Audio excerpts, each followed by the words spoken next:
Welcome back, y'all. This is a wiki reader as I read out Wikipedia pages to you.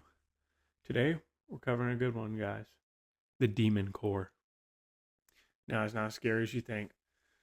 It's basically about a, well, you'll find out. So, the Demon Core. The Demon Core was a sphere of plutonium, gallium, aluminum that was involved in two fatal radiation accidents when scientists tested its fissile core in the early atomic bomb. It was manufactured in 95 by the Manhattan Project, the U.S. nuclear weapons development effort during the World War II.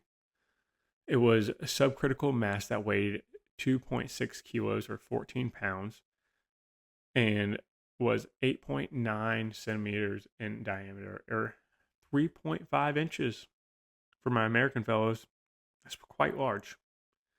The core was prepared for shipment to Pacific Theater as part of the third nuclear weapon to be dropped on Japan, but when Japan surrendered, the core was retained for testing and potential later use for another case of conflict.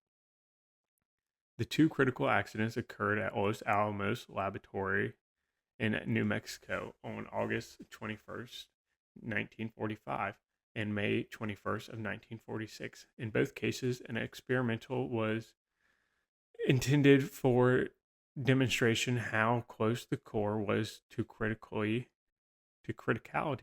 using a neutron reflective tamper. In both accidents, the core was accidentally put into critical configurations. Physicist Harry Daghlian was the first accident, and Louis Slotin was the second. Both suffered acute radiation syndrome and died shortly afterwards. At the same time, others presented the laboratory were also exposed. The core was melted down during the summer of 46, and the material was recycled and used for other cores. So the manufacturing and the early history of this thing. The Demon Core was, when assembled, a solid 6.2 kilos or 14 pounds softball sized sphere measuring 3.5 inches in diameter. We're not giving the metric system. We're going with softball size. It consisted of three parts made of plutonium, gallium, two hemispheres, and a anti-jet ring designed to help keep the neutron flux from jetting out of the joined surfaces between hemispheres during implosion. The core in the device used the Trinity test at the bombing and gunnery range in July and did not have such a ring.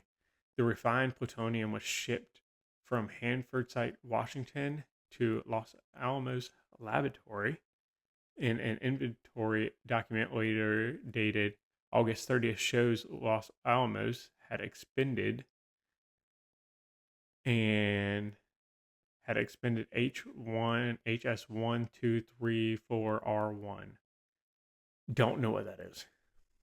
And had in its possession HS56R2 finished in its hands of a quality control material for HS7R3. I guess that's the different. The R1 was one of the bombs used in Nagasaki, and R2 was another one, and R3 was another one. I don't know, but was in Los Alamos meticulously section, would also be ready by September 5th. Whether this date was allowed for unmentioned HS8's fabrication to complete the fourth core. The metallurgists used plutonium gallium alloy, which stabilized the delta phase of the allotrope of plutonium so it could be hot pressed into the desired spherical shape. As the plutonium was found to corrode readily, the sphere was then coated with nickel. Okay, the next bomb of the implosion type had been scheduled and been ready for delivery for target on first good weather date of August 24th, 1945.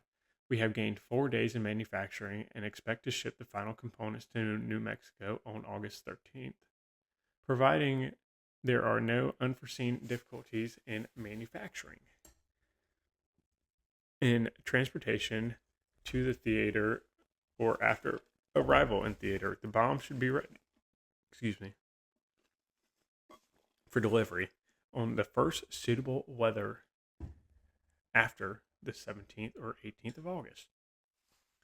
Marshall added annotation, it has not been released on Japan without express authority from the president. On President Harry S. Truman's order on August 13th, the third bomb was scheduled. It was anticipated that it would be ready by August 16th to be dropped on August 19th. This was impeded by Japan's surrender. So they were planning before Japan surrendered to drop a third bomb. On August 15th, while preparations are still being made to drop a third bomb, a carrier to Kirtland Field, the Third Corps remained at Los Alamos. Where's Kirtland Field? It's an Air Force base in Albuquerque, Mexico. The first incident, the Corps, once assembled, was designed to be a 5 cents in the state. There was only a small safety brief state rapid energy increase. These factors are not common in the environment. They once likely occur under conditions such as compression of the solid metallic core by the method used to explode the bomb, and additional more nuclear material or provisions of an external reflector which would reflect outbound neutrons back to the core.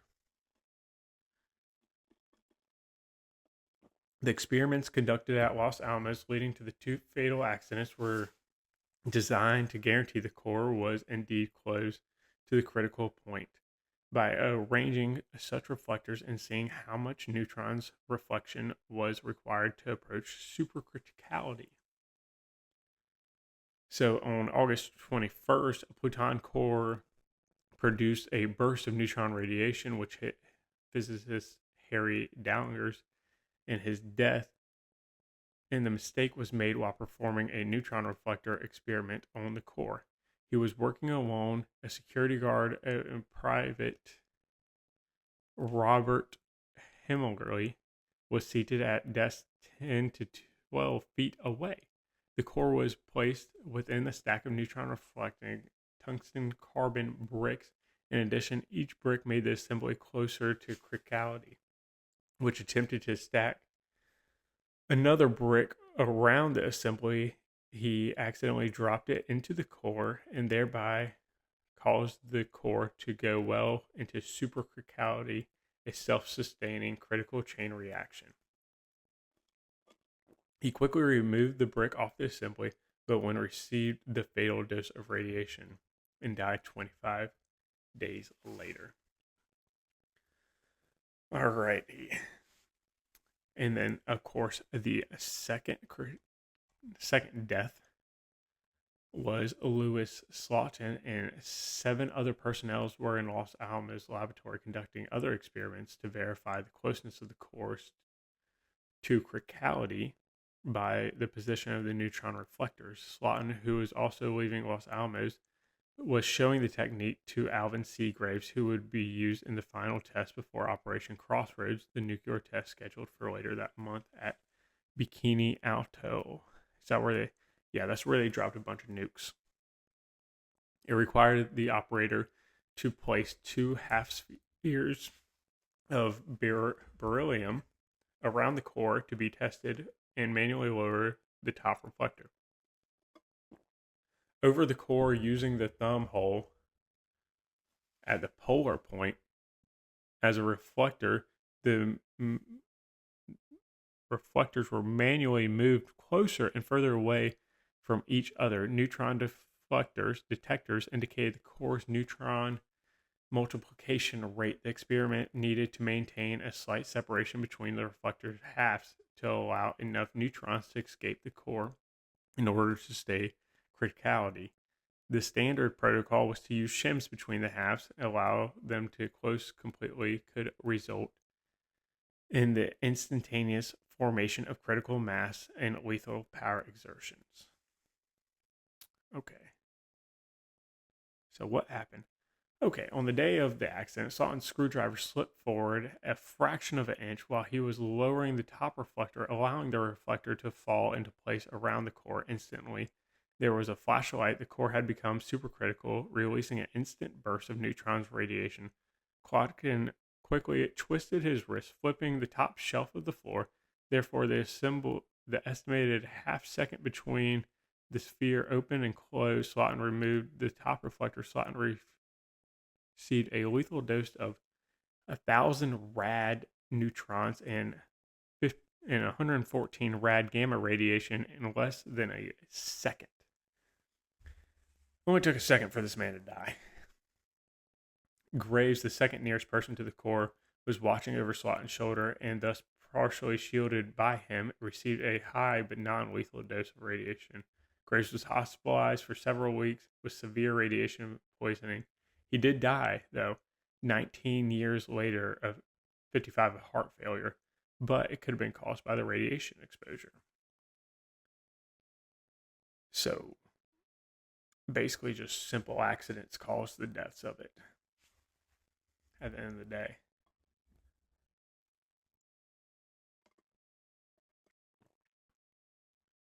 But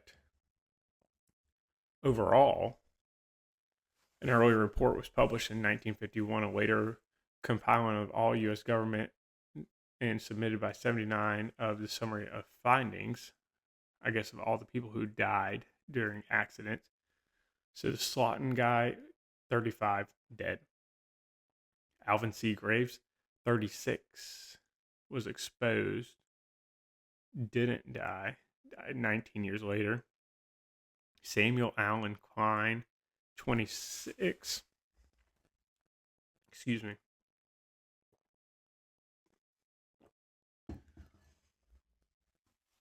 died in 2001, 55 years after the accident. These are just all people who were around it. So the Demon Core was intended to use of Operation Crossroads and nuclear tests, but after the second critical incident, time was needed for its radioactivity to decrease for it to be reevaluated, and efforts for a fission product it held, some of which time the various neutrons poisonous to the desired level of fission.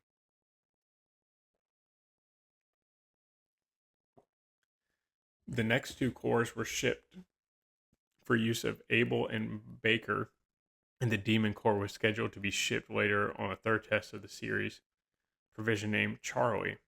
But the test was canceled because of the unexpected level of radioactive resulting in unwatered Baker test, an inability to decontaminate the target's warship. The core was then melted down and recycled and used for other cores. And that is the Demon Core that killed two people, apparently. Also by their own well-doing. See y'all next time. I'm Wiki Reader. I'm sorry, my throat is very dry. Like, subscribe, comment. What do you want me to read next?